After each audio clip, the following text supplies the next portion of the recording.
Hi, let's get a little bit more confident about when we use qu'est-ce que, qu'est-ce qui est-ce que, and qui est-ce qui.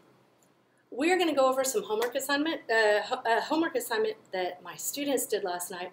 I've added a couple things in, so if you're wondering why I'm making you do this again, there's a couple extra sentences I want you to know about. All right, we know that we always have to have something from this side, and we always have to have something from this side. And the best way to know what to do is to analyze the sentence. Once you get good at this, you'll understand that when you say qu'est-ce qui, or if the second part ends in qui, you're usually, well, no, that's not true. I better not say that. Let's learn how to analyze the sentences. Always, always, always start with a verb. Tu aimes faire, that is your verb. This is your subject. So we know we have a subject. We know that we are not looking for the subject of the sentence. We know the last word in whatever we use here is not going to end in qui. It's going to end in que. So this is blank, tu aimes faire après l'école. It could be who do you like to do after school or what do you like to do after school. Let's do what do you like to do after school. So actually, let me use this color pen. We're going to say it's going to be a thing, and it's going to be the object. So we're going to say qu'est-ce que.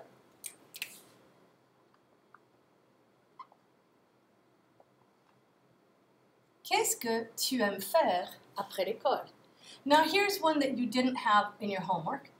Here is est tombé. It's a verb. We don't have a subject, so we need a subject. So whatever we choose has to end in qui.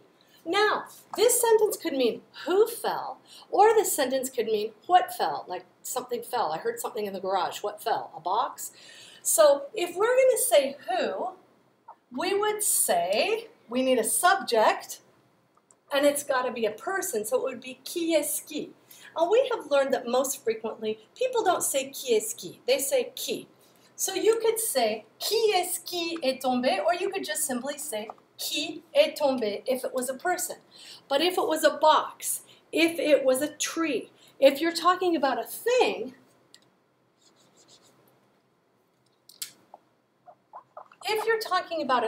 then you're going to say a thing, and it's going to be the subject. It'll be qu'est-ce qui? Qu'est-ce qui est tombé? Now, let's look at the next one. Here we have il a fait la semaine dernière. So he did last week. And a fait is our verb. It's the passé composé, and it's in two parts.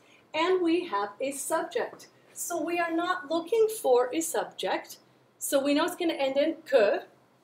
And it's going to be what he did last week, or what did he do last week. So we're looking for a thing. Okay, we're looking for a thing that is an object, so it's going to be qu'est-ce que. But guess what? We can't write qu'est-ce que. Why can't we write qu'est-ce que? Because we have a vowel right here. That's not going to work for us, so we're going to have to say qu'est-ce qu'il a fait la semaine dernière. Let's look at the next one. The next one has that is our verb, a terminé the cake. So finished the cake. I don't think we're going to say what finished the cake. I guess we could if we think it was a raccoon or a squirrel. But let's pretend that we're talking about people. If we want to know who finished the cake, we would say we're looking for a person, and we don't have a subject, so a person and a subject. So you would write qui est-ce qui a terminé le gâteau. But we often, remember, we don't usually say qui est-ce qui. We just say qui. But for those of you out there who are insisting, no, I'm talking about a raccoon or a mouse or whatever, let's pretend you are asking. So this would be who. But say you were asking what finished the cake. If you are asking what finished the cake, it's a thing, and it's got to be the subject. So you're going to say qu'est-ce qui. Qu'est-ce qui? Look at that. We would say qu'est-ce qui a terminé le gâteau? Okay, let's look at the next one. Here's our verb, à montrer. À montrer is our verb. Ma nouvelle voiture is the object. It's a direct object. Just like le gâteau was a direct object. So what is this, you guys? What is that T?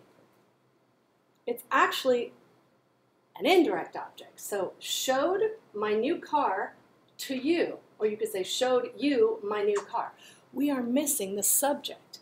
The subject is the agent that does the action of the verb, showed.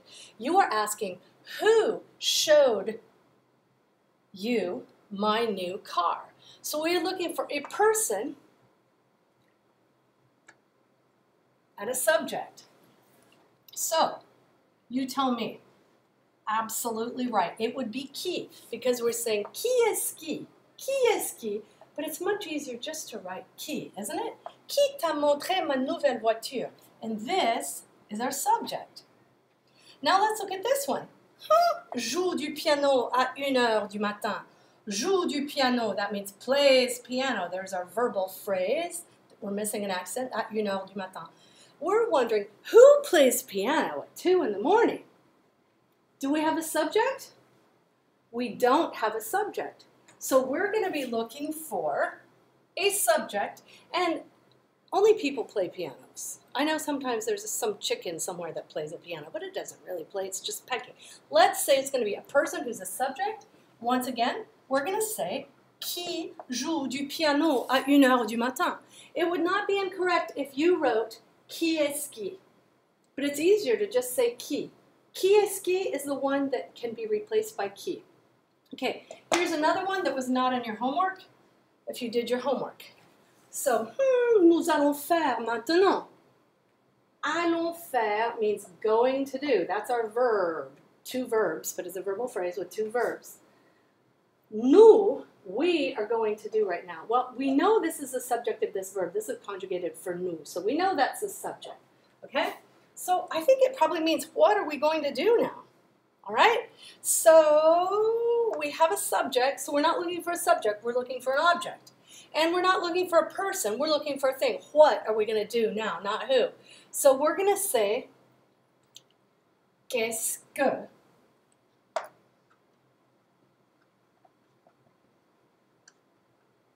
Pretend you're a hairdresser, okay? And you have a whole bunch of people waiting. And you're like, okay, whose hair are we going to do now? And you were meaning who. Who are we going to do now? Which person are we going to style now? That might be a little different.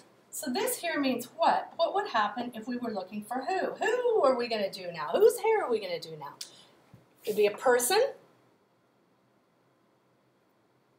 And it would be an object, right? Because we already have a subject. If we meant who, we would say, qui est-ce que nous allons faire maintenant? Qui est-ce que nous allons faire maintenant? Who are we going to do now? Okay? I hope that was helpful. Thanks for watching.